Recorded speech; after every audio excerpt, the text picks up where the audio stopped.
ሰላም ጤና ይስጥልን የፕሮግራማችን ተከታታዮች፣ ይህ አብሲኒያ ሚዲያ ነው። አብሲኒያ ሚዲያ እንግዲህ ለረጅም ጊዜ ፕሮግራሞችን ሲያቀርብ ቆይቶ በማዕከል የፕሮግራሞች መቋረጥና አንዳንድ ሁኔታዎች ያለመመቻቸት ገጥሞን ነበር። አሁን ግን ወደ ሚዲያችን ወደ ስራችን እንደገና ተመልሰናል። በአዲስ ዓመት በ2026 በአዲስ መንፈስ፣ በአዲስ እይታ፣ በአዲስ ስራ እንግዲህ የመጣሁበት ሁኔታ ነው ያለው። ዛሬ ቢቢሲ ከሶስት አራት ቀን በፊት አንድ ፕሮግራም አዘጋጅቶ ነበረ። ለጽሁፍ ያበቃው አንድ ፕሮግራም አለ። እናቴ መርዝ ልታበላኝ ስትል ደረስኩባት፣ ሁላችንም ትንሽ እያበድን የሆነ የሚል ነው እንትኑና በጽሁፍ ያስነበበን አንድ ጽሁፍ አለ። እሱን አቀርባለሁ። ግን ዋና እሱን እንዳቀርብ የተገደድኩበት ምክንያት አንደኛ ሳነበው በጣም ነው የገረመኝ። አንድ እሱ ነው። ሁለተኛ ደግሞ እንደዛ አይነት ባህሪ ያላቸው ሰዎች ከቤተሰቦቻችን ሊኖሩ ይችላሉ እና የዛ ደግሞ በዛ የተጠቃ ሰው የሚያሳየው ባህሪ ምልክት ምን አይነት እንደሆነ ያ እንግዲህ ለፕሮግራም ተከታታዮችን ይጠቅማል ብዬ ስላሰብኩ ነው። እንግዲህ ወደ ጽሁፉ እሄዳለሁ። አብራችሁ እንድትቆዩ ጋብዛችኋለሁ። አብሬያችሁ እንግዲህ ይህንን ፕሮግራም ማቅረብላችሁ ውድና አሰፋ ነኝ። ይህ በአንድ መለስተኛ ኮሌጅ ያስተምር የነበረ የአንድ ምስኪን መምህር እውነተኛ ታሪክ ነው። ስሙን እንሸሽጋለን፣ መምህር ገሬ ብለን እንጠራዋለን ይላል ጽሁፉ። ገሬ ገራገር መምህር ነበር። በተማሪና በአስተማሪ እኩል የሚወደድ። ከዕለታት አንድ ቀን ነገር ተቀየረ። ከዕለታት አንድ ቀን ሳይሆን ቀስ በቀስ ነው ነገር የተቀየረው። ገሬ ሁሉንም ሰው መጠራጠር ጀመረ፣ የገዛ ሚስቱንም ጭምር። አንድ ቀን ሰርግ ላይ ታዳሚ ብፌ እያነሳ እሱ ድንገት በመካከል ላይ ቆመ።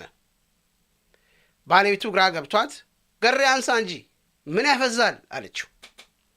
ሳህኑን መለሰና ከሰርግ አዳራሽ ውልቅ ብሎ ወጣ። ገሬ አልተመለሰም። ማታ ሚስቱ እሳት ለብሳ እሳት ጎርሳ ምን ሆነ ነው አለችው። ብፌው ተመርዞ እንደሆነ ነገራት። ባለቤቱ ግራ ገባት። ከዚያን ቀን ጀምሮ ነገሮችን ስታሰላስለው ነገሮች እየባሱ እየጨመሩ መጡ። ለምሳሌ ቢራ ሲጠጣ ቆርኪውን አይጥለውም። በተጎነጨ ቁጥር ቶሎ ጠርሙሱን ይከድንበታል። ማን? ገሬ። ለሽንት መጸዳጃ ቤት ሲሄድ ያጋመሰውን ቢራ ይዞት ይሄዳል። ማን? ገሬ። ባልደረቦቼ መርዝ ይጨምሩበታል ይላል። እንደዚህ አይነት አስተሳሰብ አለው። ገሬ የጀበና ቡና ነፍሱ ነው። ረከቦት ላይ የሚደረደሩት ነጫጭ ሲኖቹ ግን ደመኞቹ ናቸው። አያምናቸውም። ጢኒኒጥ ሰይጣኖች እንደ ምልምል ወታደር ተሰልፈው ነው የሚታዩት። ስለዚህ የራሱን ሲኒ በኪሱ ይዞ ይዞራል። ማን? ገሬ። መምህር ገሬ ከሁሉ በላይ የሚጠራጠረው የኮሌጁን ዲን ነው። ዲኑ ትልቅ ሰው ናቸው፣ የተከበሩ ባለትዳር። ገሬ ግን አያምናቸው። እኚህ እርኩስ ዲን ሚስቴን ያማግጧታል ብሎ ይበግናል፣ ይንጨረጨራል። ማን? ገሬ። ከማስተማር ይልቅ እሳቸው መከታተል ጊዜውን ያጠፋል። ኮሌጁ ውስጥ የመምህራን መኖሪያ ግቢ አለ። ገሬ ምሽት ላይ በዛፍ ስር ተደብቆ ለሰዓታት ይጠብቃቸዋል። ዲኑ የሚኖሩበት ብሎክ ከሱ ቤት ፈንጠር ብሎ ይገኛል። የዘወትር ህልሙ ሚስቱና እሳቸው መርፌና ክር ሆነው እጅ ከፍንጅ መያዝና አብዳል እኮ የሚሉትን ባልደረቦቹን አፍ ማስያዝ ነው። ዘወትር አስተምሮ ወደ ቤቱ ሲገባ የቤቱን እጀታ በመሐረብ ነው የሚከፍተው። ለምን? የኮሌጁ ዲን አሻራ እንዳይጠፋ። ታሪኩ ረጅም ቢሆንም እናሳጥረዋለንና እነግራቸዋለን ይላል ጸሐፊው። ትልቅ ችግር የተፈጠረው የመምህር ገሬ ሚስት ያረገዘች ጊዜ ነበረ። አረገዘች። 9 ወር ሙሉ አብሯት አማጠ። እሱ እየገፋ ያለው ሆዷን እያየ እያለ ያጉተመትማል። እንታያለን አይነት ነገር። ሴት ልጁ ከተወለደች በኋላ ገሬ ክርስትና ሳይሆን ፎቶ እንድትነሳ አደረገ። ፎቶዋን አባስቶ አሳተመ። ከዚያ እየዞረ ለባልደረቦቹ ያሳያል፣ በየቢሮአቸው እየሄደ አንዳንዶቹን ከሚያስተምሩበት ክፍል ጭምር እያስጠራ ልጄ ማንን እንደምትመስል ተመልከቱ፣ አሁንስ አመናችሁኝ እያለ ከቢሮ ይሮጣል። በመጨረሻም ዲኑ በደብዳቤ ጭምር ከሰሳቸው። ከገዛ ባለቤቴ ጋር ተኝተዋል፣ ሚስቴን አማክጠውብኛል ብሎ ነው እንግዲህ የከሰሳቸው። የልጁን ፎቶ በማስረጃነት ከአባሪ ደብዳቤ ጋር አያይዞ ነው የከሰሰው።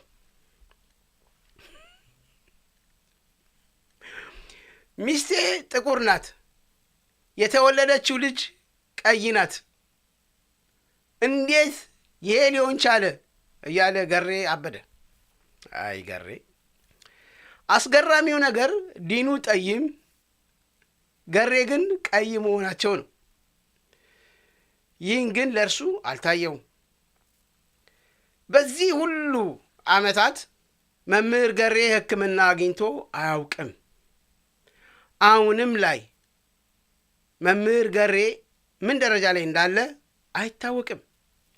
ይህ ልብ ወለድ የመሰለ የስኪዞፍሬኒያ የተሰቃየት መምህር ታሪክ አሁን ብዙ ቤት እያንኳኳ ይመስላል። ሁላችንም ትንሽ ትንሽ አብደን ይሆን ይላል። እንግዲህ እንትኑ ያ ነው።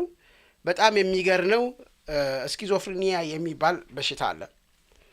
አብዛኛውን ጊዜ አንዳንድ ጊዜ ሰዎች ራሳቸውን የማያምኑ ሰዎች አሉ፣ ጥላቸውን የማያምኑ ሰዎች አሉ። እንደገና ደግሞ እውነትን መቀበል የሚከብዳቸው ሰዎች አሉ። ያ ማለት ስኪዞፍሬኒያ የሚባል በሽታ አይነት ነው። ይሄ በሽታ ምንድን ነው? እንግዲህ አንዳንድ መጽሐፎችን አነበብኩኝና አንዳንድ ሀሳቦችን አግኝቻለሁ። ምናልባት ይህ ሀሳብ እናንተን የሚጠቅማቸዋል ብዬ ስለማስብ ነው። ስኪዞፍሬኒያ ምንድን ነው ይላል። ስኪዞፍሬኒያ ረጅም ጊዜ የሚቆይ የአእምሮ በሽታ ሲሆን የሰውን አስተሳሰብ፣ ስሜት፣ እምነትና ባህሪ ይጎዳል ይላል። ሰውየው እውነታን ከሐሰት መለየት እንዲከብደው ያደርጋል። ነገሩ እውነት ነው፣ ግን በቃ ማመን በጣም ይቸግራል። የስኪዞፍሬኒያ መነሻ ምክንያቶች አሉት ይላል። ስኪዞፍሬኒያ አንድ ብቻ ምክንያት የለውም፣ ብዙ ነገሮች በአንድነት ተሳተፈ ነው ይላል። አንደኛ ለምሳሌ የዘር ጄኔቲክስ የሚባለው ማለት ነው። የዘር ተጽዕኖ፣ በቤተሰብ ውስጥ ይህ በሽታ ካለ የመያዝ እድሉ ይጨምራል። ነገር ግን በዘር ብቻ ደግሞ አይመጣም። ሁለተኛ ደግሞ የአንጎል ኬሚካል መዛባት፣ እኩል ያለ ማሆን መዛባት የሚያመጣው ችግር ነው። በተለይ ዶፓሚን እና ግሉታሚን እነዚህ ሲዛቡ ሀሳብና ስሜት ይበላሻል ይላል። ሶስተኛ የአንጎል እድገት ችግር፣ በእርግዝና ጊዜ ኢንፌክሽን፣ የኦክሲጅን እጥረት፣ በወሊድ ጊዜ የመሳሰሉት ለዚህ ሊዳርግ ይችላል ይላል። አራተኛ የአእምሮ ጫና ስትረስ፣ ከባድ የህይወት ችግሮች፣ ተግዳሮቶች፣ ጉዳቶች፣ ጦርነት፣ ስደት የመሳሰሉ በአንዳንድ በጣም አእምሮ በብዙ አይነት ነገር በሚጨናነቅበት ሰዓት ሊከሰት የሚችል ነው። አምስተኛ የአልኮልና እጽ አጠቃቀም፣ ካናቢስ፣ ማሪዋና፣ አፌሚታን፣ ኮኬይን፣ በተለይ ወጣቶች በዚህ ነገር ይጠቁ ይሆናሉ ይላል። ስለዚህ ይሄ በሽታ ሕክምና አለው? አዎ አለው። እንግዲህ እንደዚህ አይነት ምልክት ሰውን ቶሎ የሚጠራጠሩ እውነትን መቀበል ቶሎ የሚያዳግታቸው አይነት እንደዚህ አይነት ባህሪ የጠቀስኳቸው አይነት ባህሪዎች በሚታዩበት ሰዓት እንግዲህ ግለሰቡን ወደ ሕክምና ማዕከል መውሰድ፣ የቤተሰብ ድጋፍና ክትትል እንዲያገኝ ማድረግ፣ ራሱን ማገዝ እንዲችል ማድረግ፣ የመሳሰሉትን ነገሮች እንዲጠቀም ማድረግ በጣም ወሳኝና አስፈላጊ ነው። ለዛሬ ክቡራትና ክቡራን የፕሮግራማችን ተከታታዮች ያለኝ ይህ ነው። በሚቀጥሉት እንግዲህ ቀናቶች አንዳንድ አዳዲስ ኢንፎርሜሽን ይዤ እመጣለሁ። የውጭና የሀገር ውስጥ ዜናዎች ይኖሩናል። እንዲሁም ደግሞ በማህበራዊ ህይወት ደግሞ ማህበራዊ ነገራችንን እንዴት ማሳደግ እንዳለብንና ከሰዎች ጋር ደግሞ ያለንን የራሳችንን እውቀታችንን ልምዳችንንም ደግሞ ሼር የምናደርግበት አጋጣሚዎች እንደዚሁ ይከሰታሉ፣ ይፈጠራሉ። እንግዲህ ይህ ውድነህ አሰፋ የሚያስተላልፈው የሚያቀርበው ፕሮግራም ነው። በዋትሳፕ አስተያየት ቢኖራችሁ ምክር መለገስ ብትፈልጉ እንዲሁም ደግሞ አንዳንድ ፕሮግራም እኔ ለብዙዎች የሚሆን አስተማሪ መልእክት አለኝ የምትሉ ደግሞ መልእክቶቻችሁ ማስተላለፍ የምትፈልጉ በዚህ በዋትሳፕ ቁጥር በ615 812 5333 እንግዲህ በዚህ ታገኙናላችሁ። መልካም ቆይታ ለሁላችሁም እመኛለሁ። ይህ ውዴ ኢን ዘ ሃውስ ለሀገራችንና ለምድራችን ሰላም ይሁን። ቴንክ ዩ